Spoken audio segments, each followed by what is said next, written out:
This is the theBreaker.news podcast for the week of July 7th, 2024. I'm Bob Mackin, publisher of theBreaker.news and host of the theBreaker.news podcast.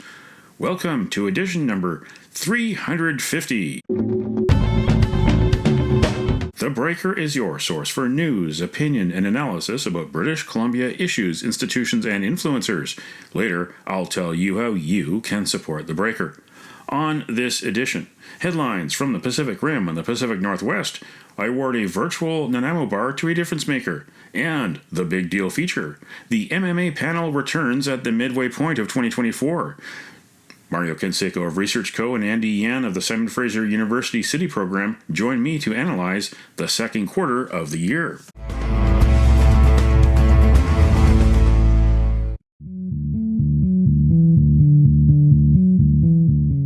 This is the big deal feature on the theBreaker.news podcast. Here we are on the 350th edition of the theBreaker.news podcast in the middle of 2024, and we're reconvening the MMA panel. I'm Mackin, the first M. The second M is Mario, as in Mario Canseco, the president of Research Co., and the A is Andy, as in Andy Yan, the Duke of Data, the director of the City Program at Simon Fraser University. We're looking at what has gone on in the second quarter of 2024. We're going to look first at Vancouver, where ABC Mayor Ken Sim, he's no longer chairing the police board. Kitsilano Pool is closed for the summer. People in Kits have, well, I guess they got to go in the water as long as it's not closed at the beach for E. coli. ABC says it wants to look at corporate sponsorship to rebuild the pool. Meanwhile, there is sewage trouble in False Creek near the Olympic Village. That blew up literally during the preparation for the Dragon Boat Festival in June. A sign of aging infrastructure. Right. But then another thing that blew up is Mayor Ken Sim and his secret gym. Ken Sim and his secret gym. Pete Fry, the Green Party councillor, showed the world a photo of what's inside. Their former meeting room has turned into a bit of a gym with Peloton and other equipment. And this all seemed to happen around the same time as questions about the mayor's office budgeting. ABC in 2022 promised to spend less on the office of the mayor than Kennedy Stewart, who had two chiefs of staff, and it also promised to be less political. Well, it's easier said than done. Andy Yan, what do you think of these broken promises and this extra money being spent by the mayor's office for the supermajority ABC party? Well, I think it's not a good look. I think that Pete Fry, described this gym as the Mojo Dojo. And I think that it's, really talking about really what's the perception of this particular council and this particular mayor in terms of how they're governing. And I think that, what some folks have kind of described this as the vibes council, and the kind of vibes that they're projecting, or how they read vibes in how the city is operating, I think is something that I think is going forward, I think going to be an interesting issue. The fact that that the mayor's office budget jumps from basically $1 million to $1.5 million in about 5 years, I think really highlights, some ongoing questions around governance and around the kind of local government that is occurring in terms of the accounting of how those dollars are being spent, where those dollars are being spent. And yet at the same time, I think having a gym at City Hall at the mayor's gym really actually misses the fact that there are already gyms for city staff that are actually in the basement of City Hall, for which kind of asks about really what's the best use of facilities. That similarly, this conference room was apparently used before as a preparation for speakers, and at times speakers on some very difficult issues to kind of prepare and to gather their thoughts before they present to council, through which now is converted into a private gym, which isn't necessarily the best look in the world. Mario Canseco, do you think that this is the tip of the iceberg, that there'll be more reps for Ken Sim and his staff as we get closer, for instance, to the World Cup in 2026, that they will have a temptation to add even more staff? Do you think that that's going to happen? And do you think that they'll be allowed to do it? I think it'll depend on the way that people react to this. I always believed that the show Spin City with Michael J. Fox and then later on Charlie Sheen was a comedy, but it's making what is happening in Vancouver uh, pretty similar in comparison. It's not the type of situation that you want to have.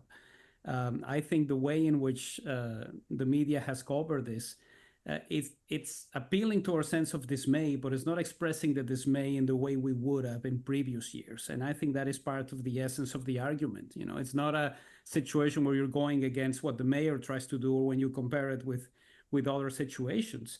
The fact that there's been so much reliance on the notion that everything that is expensive and difficult to do is going to have a sponsor could very well have us bringing our families or our friends from outside of the city into Rec Beach brought to you by OnlyFans. It's definitely a possibility. And it's not the kind of city that was promised. It's not the type of situation that was supposed to happen. And it really depends on how the opposition can assemble itself before the next election, whether those center-right voters who looked at ABC as a vehicle for change are satisfied with the way things are going, particularly because of the kids pool, and whether the left can get its act together and say, we'll have a unity candidate, we'll have a designated number of people running for council and all of the other bodies. And that's the way in which we'll turn this into the way elections used to be in the 90s, a left option and a right option. But right now, it's very difficult to know whether that'll happen. We're going to move to Surrey next. Fans of Mayor Brenda Locke and her stance against the RCMP, however, her court challenge failed. The cop swap that won't stop will stop. The NDP has decreed November is when the transition happens. No surprise that Brenda Locke and the city of Surrey's court challenge failed, because local government is a creature of the provincial government. And the provincial government wants to get rid of the RCMP, replace it with a Surrey Police Service, even with the extra cost to Surrey taxpayers, which could have an impact in the election in October. Mario, did Brenda Locke win the court of public opinion? She lost the court of law, but did she win in the court of public opinion? Now, I think it'll depend on the way in which the campaign unfolds. It's not right now a significant issue. If we had the same type of violence, street violence that we had, or the shootings that we had prior to the 2008 election or the 2011 election, when you couldn't look anywhere and not see a story about Surrey in that fashion, that would be more dangerous for them. It's not the same type of situation. We don't see crime and public safety climbing the charts as an issue at the BC-wide level.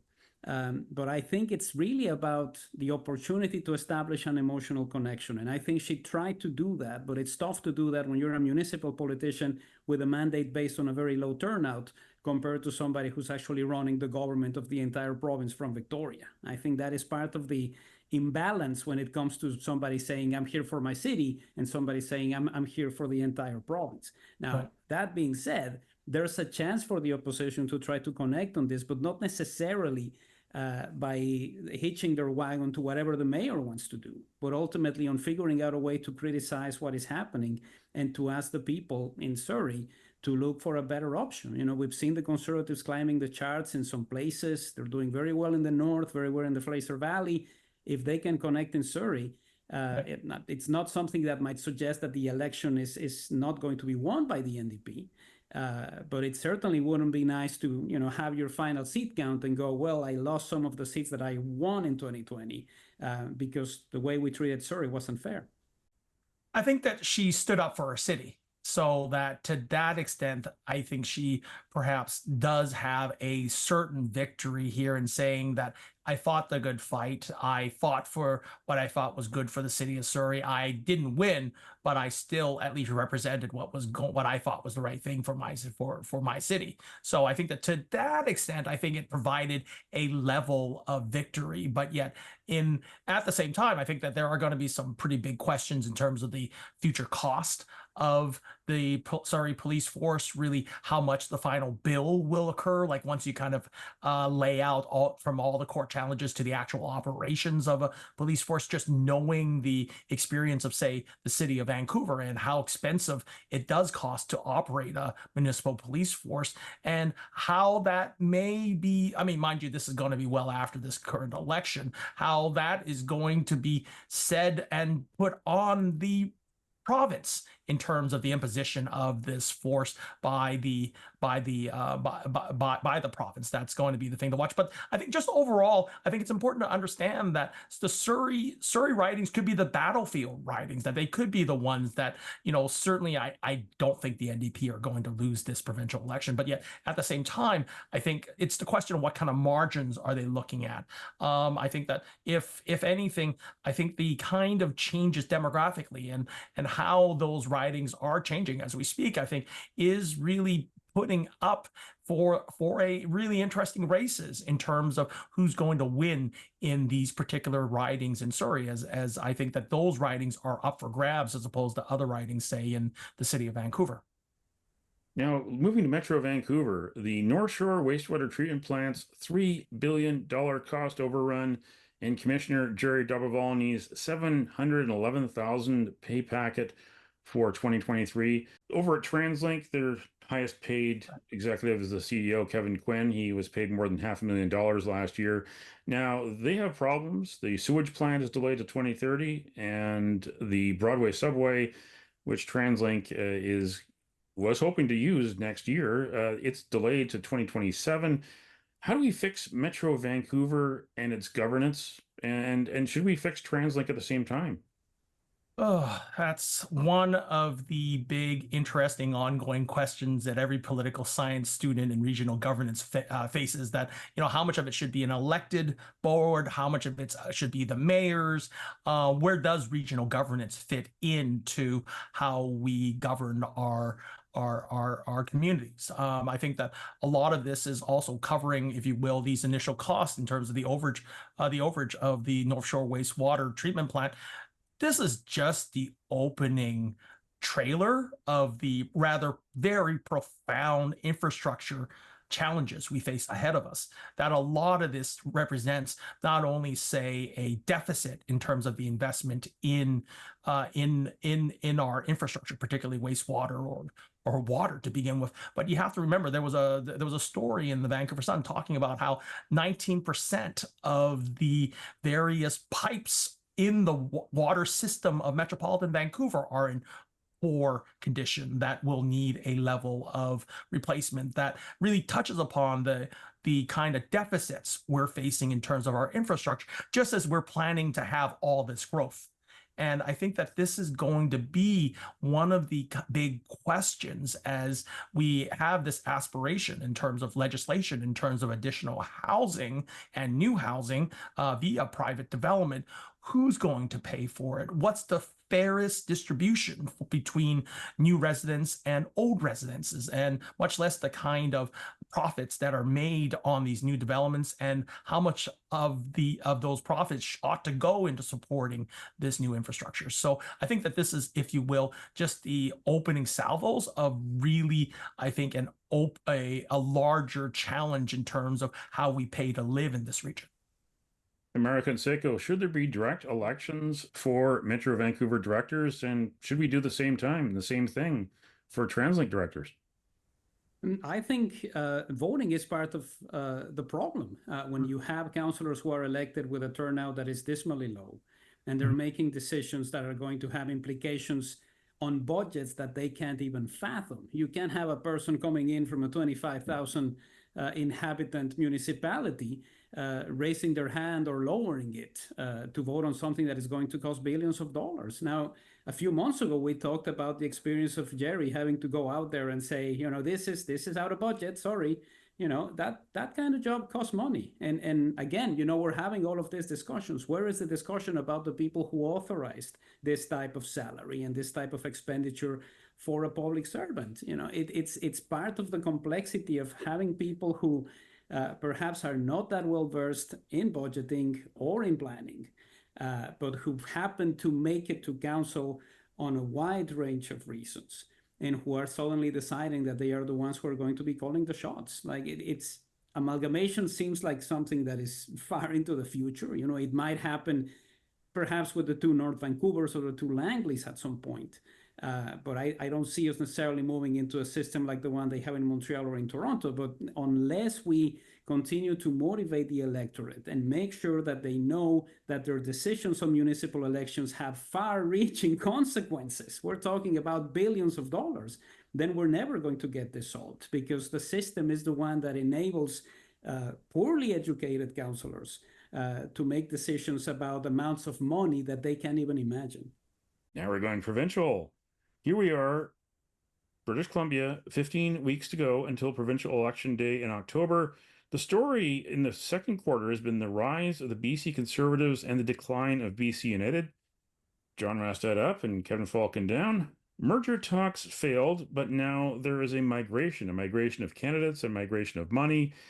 The Conservatives say that they raised more than $1 million in the second quarter. The caucus doubled. Eleanor Sturko and Lauren Dirksen left BC United to join the Conservatives. Now, the Conservatives are for real, but can they pull off a win? And conversely, the NDP, which says it raised $2.2 million in quarter two, could they lose? What are we looking at in the next 15 weeks as we get closer to election day? Mario. Well, we knew this was going to happen. We knew there was going to be a moment when suddenly the money that was going to BC United was not going to go to BC United. We talked about this a few months ago, and I think this is part of what is happening. If you're somebody who's not happy with the NDP government, you're looking for that vehicle, whether you're a voter, whether you're a donor, regardless of your position or how much you can donate or give to the cause. You're looking for that vehicle. And it's clear that that vehicle is the BC Conservatives now. Now, this is also crucial in the sense that the rise of the Conservatives has been happening partly because of the middle-aged voters who are disenchanted with the way things are going, and 18 to 34-year-olds who maybe are not necessarily conservative right. From a mental and ideological standpoint, but are looking at an option that might make things easier for the challenges that they're facing. Elections are won basically with the over 55 vote. It's solidly in the hands of the NDP. I think that is going to be crucial to watch. What happens with that over 55 vote? If you start to see the Conservatives winning that vote, then it's a significantly more complicated endeavor for their chances. But in a way, this is what the establishment party used to look like. We had elections in 2009, for instance, where the young people were going at the NDP, and the over 55 vote was clearly with Gordon Campbell. So it's deliciously ironic in a way that the NDP has become the establishment party for the over 55s and for the business industry. You don't get to raise $2.2 million without the industry saying, things are okay. I don't think I'm going to hand the keys to the reign to Rostad or, God forbid, Falcon. Right. And Anne, what do you think? Well, I think that it's really covering, I think, the possibility of, is this the moment through which we see that demographic handover, that this is really that moment through which we see the kind of baby boomers now really start beginning to diminish, and then the rise of the millennials, those in their 30s, that the largest population group are now people those in their mid 30s, not in their young 20s anymore. They're actually now in their 30s. And I think that how that changes, particularly on issues that they care about the most. And you got to remember, in your early 30s is really when you're starting to settle down. You really want to purchase your first residence. You want to start having kids. That it all rolls together, I think, to some pretty interesting, I think, political times. Simply because if you look at, say, what's happening in other countries, how those younger populations, which you could count on definitely voting, say, to the left, or certainly to the center, now are parts of it are fracturing away, getting frustrated at really the state of housing, the state of the economy, the state of the cost of living, that begins this kind of curiosity with those who are, say, on the right, that those are in the that really you didn't necessarily think would appeal to those who are younger voters of younger prior times. And I think this is something to watch, because it's certainly happening in, say, the federal and the federal level. I think it's interesting to see the amount of young voters actually vote, be very curious about the Conservatives, and whether this is happening on the provincial level. I think kind of really perhaps talks to these larger trends in the world, where you do see the rise of the right in terms of, say, more market forces going into really the role of individuals and what they do in the economy. That I think that this is really going to be the interesting thing to see. And will this lead to a Conservative victory in the provincial election? I don't think so, but yet at the same time, it does potentially, I think, shake things up in terms of what's happening in British Columbian politics. We're going to finish off with the national scene. The second quarter, Justin Trudeau's popularity continued to nosedive. That was the big story. We did see the foreign interference inquiry issue its first report. Madam Justice Hogue said that there was foreign interference in 2019-2021 elections, but it didn't make a difference. However, there was that report to Parliament, the Canseco report, that said that there are MPs colluding with foreign adversaries, raising the question of treason. At the same time, there were charges in the investigation of the murder of Hardeep Singh Nijjar, the Surrey Khalistani Sikh independence leader, raising more questions about the rift between Canada and India. However, Justin Trudeau, during the quarter, issued his Fairness for Every Generation, his housing plan. He wants to build 4 million homes by 2031. Quite a glossy campaign, but it didn't seem to move the needle. The question here is, with people starting to openly suggest that Justin Trudeau should resign and let someone else take over the party, the big question here is, during the summer, this is your prediction, should Justin Trudeau take a walk in the sand like his father famously took a walk in the snow and decide to resign? I don't think it'll happen this summer. I think he'll try to stay a little bit longer, maybe wait, see if the numbers start to get a little bit better for them at the end of the year. It's not a good situation for them, of course. And again, I see some parallelisms with what happened with Gregor Robertson. You know, you get elected on the votes of young, urban, cycling, very healthy-minded people who look at you and think that you're going to deliver them to the promised land. And then that same voter 10 years later has a car, needs a place to park it, needs a place for his kid, who's now in daycare and can't find it. And that is how governments fall apart. I think what we're seeing is that the group that voted very heavily for the Liberals becoming quite disenchanted with the fact that they didn't see this coming. The housing issue is not new for us. You know, we've been looking at it as something that is a concern for British Columbians for years. But now you're seeing places where the Liberals really need the votes. The GTA, Atlantic Canada, right. Those are the places that right now are going, well, I can't afford anything, and this is going to be way too complicated. So there's got to be a way to reconnect. I still think out of everything that I see in the party right now, he's the best vehicle to try to mount a comeback. I don't think there's anybody else who is ready to take on the role that he has in front of him. And I'd be surprised if in the next few weeks they decide that they're going to do better without him. And Deanne, on this question, does Justin Trudeau come to Tofino? Does he take a walk in the sand, or does he just jump over the sand and go surfing and just keep on surfing?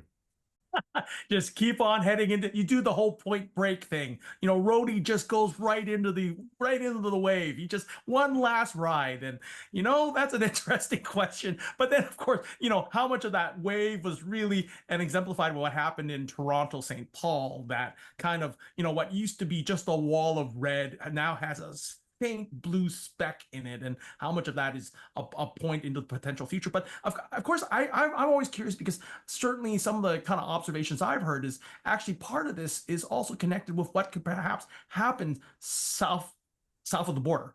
Really, what will happen, what could quite possibly be a second Trump presidency, and how that might shape how Canadians might vote or not.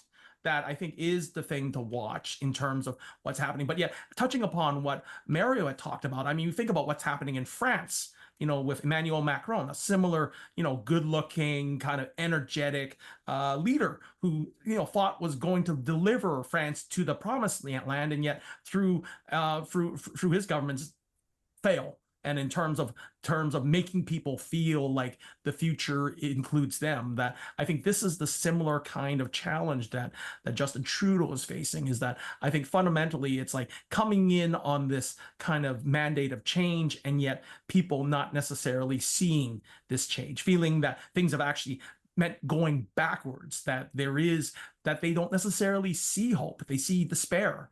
And I think as such, really the question will be, is Pierre Poilievre the one to deliver them from despair to hope? I think that's going to be the thing to watch. But yet I think a lot of this is, there's still a lot of balls in the air. But yet I think, will Justin Trudeau take that one last wave out? I think is going to be the kind of key question moving into the fall. Mario Canseco and Andy Yan, the other M and the only A of the MMA panel. Thanks again for joining us on the theBreaker.news podcast.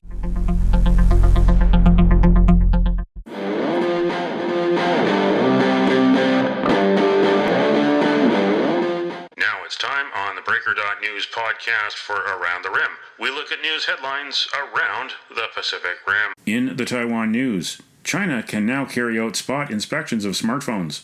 Sealing or seizure of the devices may be carried out, state security officer. Regulations allowing authorities to conduct spot inspections of smartphones went into effect in China on July 1st, leading to concerns among travelers about arbitrary searches of their mobile devices.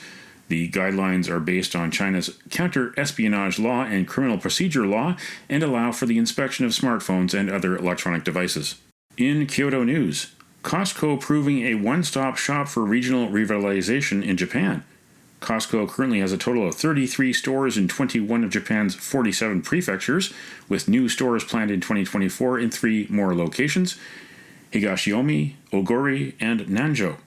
Costco Wholesale Japan Limited has clear-cut conditions for opening an outlet, a population of more than 500,000 within a radius of 10 kilometers, and area for a parking lot that can accommodate more than 800 cars. In Hong Kong Free Press, elderly busker jailed after playing protest anthem Glory to Hong Kong faces fresh charges. Li Ji-chin, 70, was sentenced to 30 days in prison last October for unlicensed performance and fundraising after playing the protest anthem Glory to Hong Kong in public, with Magistrate Amy Chan saying that his offenses amounted to, quote, soft resistance, end quote. That's Around the Rim on this edition of the theBreaker.news podcast.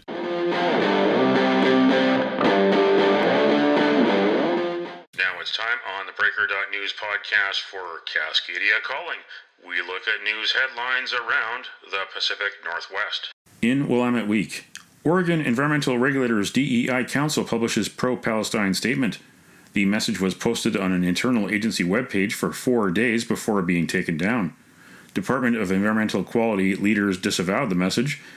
Quote, Director Felden and the DEI Council had a discussion about why this message was not appropriate to send out over state systems prior to the message being posted. Lauren Wirtis, a spokeswoman for DEQ, wrote in an emailed statement, quote, DEQ recognizes worldwide events can impact staff and continually encourages staff to access the resources available to support them if needed. End quote. In Crosscut, Washington Supreme Court upholds Lacey law limiting homeless RV parking. Judges unanimously dismissed a challenge to a Lacey law targeting homeless people living in recreational vehicles. The decision comes days after the U.S. Supreme Court ruled 6-3 that cities may ban homeless people from sleeping outdoors even if they do not first offer shelter.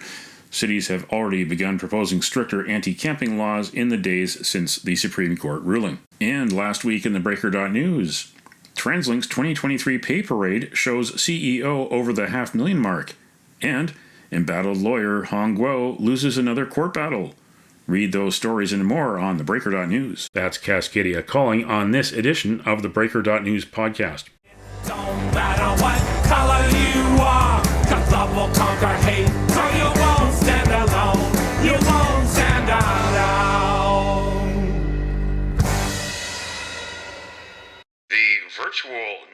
Bar, brought to you by Spruce Hill Contracting. Every week we end the theBreaker.news podcast on a tasty note by awarding the goodness of a virtual Nanaimo bar to people making a difference. A virtual version of the province's favorite dessert bar goes this week posthumously to the late Ken Denike, University of British Columbia geography professor whose studies focused on transportation and education. He passed away May 31st at age 84. Ken Denike had a hand in Vancouver's Expo Line SkyTrain, the creation of regional health boards, and later, as a municipal politician, he chaired the Vancouver School Board. My condolences to Ken's family, including his wife, Sophia Wu. A memorial is being planned for September. You can nominate someone for a virtual Nanaimo bar. Send me an email to bob@theBreaker.news. Spruce Hill Contracting, custom homes and renovations. Find more information at sprucehill.ca.